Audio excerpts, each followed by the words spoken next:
Uh, Hello and welcome to the first lesson of our module, Ethics and Deontology.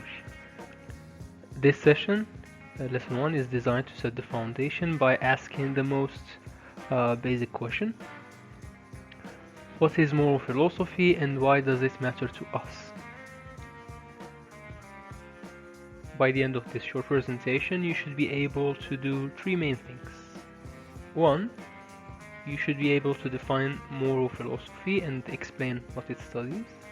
Second, you identify the critical academic difference between ethics and morality. And third, you will understand why engaging in ethical reflection is essential for your life as a master's student and also a future professional. Now, what is moral philosophy? Moral philosophy is simply the systematic study of what is right and wrong and what we ought to do. Now, in the study of right versus wrong, it is not just about describing what people do, it's about providing reasoned justification for why we choose one action over another. As they explains, ethics is the systematic study of principles that guide human conduct. So the focus is on a reasoned judgment. It moves beyond simple personal opinion towards reasoned judgment.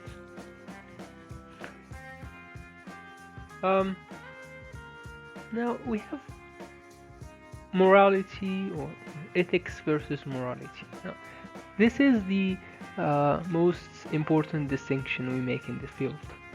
They are often used interchangeably, but in philosophy they are distinct. At this level, at this basic level, you should know the difference. So, morality is the code. As you can see, it's beliefs, practice, and customs. Morality refers to the actual beliefs, values, and practices held by a person or a group. So it is the specific code of conduct you follow, habits and customs. Ethics, on the other hand, is the critical study and reflection on that code, on morality. So it asks, are these moral rules fair? Are they justified? So you can say that ethics is the theory, while morality is the practice. Now, you may ask yourself, why study it? Why study ethics? Why spend time on this? We're doing it for two main reasons. First, ethics helps us develop critical capacity. So instead of relying on habit or emotion, it forces us to justify our choices using sound reasoning. Second, and more importantly for you, ethics defines your professional life. As future teachers, your decisions involve fairness, confidentiality, and integrity. All of which require a degree of ethical awareness.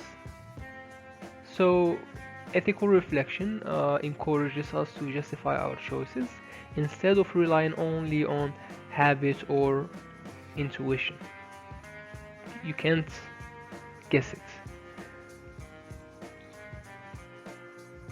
Now, there are three levels. Now, scholars often divide ethical study into three levels. So we will use these terms throughout the course. You will see them repeatedly in the next lessons.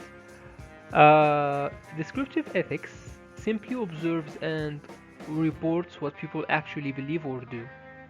So it describes moral behavior, like descriptive linguistics. If you remember that there is a distinction between descriptive and prescriptive. Uh, then we have normative ethics. It is the practical heart of the subject. It tries to set rules and principles for how we ought to live. Theories like deontology and utilitarianism fall here. Now, then we have meta ethics. It is more abstract. It asks fundamental questions about the nature of moral judgments themselves. What does right or wrong truly mean?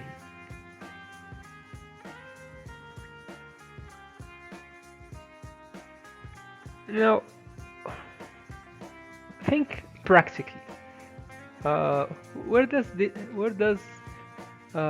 this subject appear on campus, on university? It appears in discussions about academic integrity, avoiding plagiarism or cheating.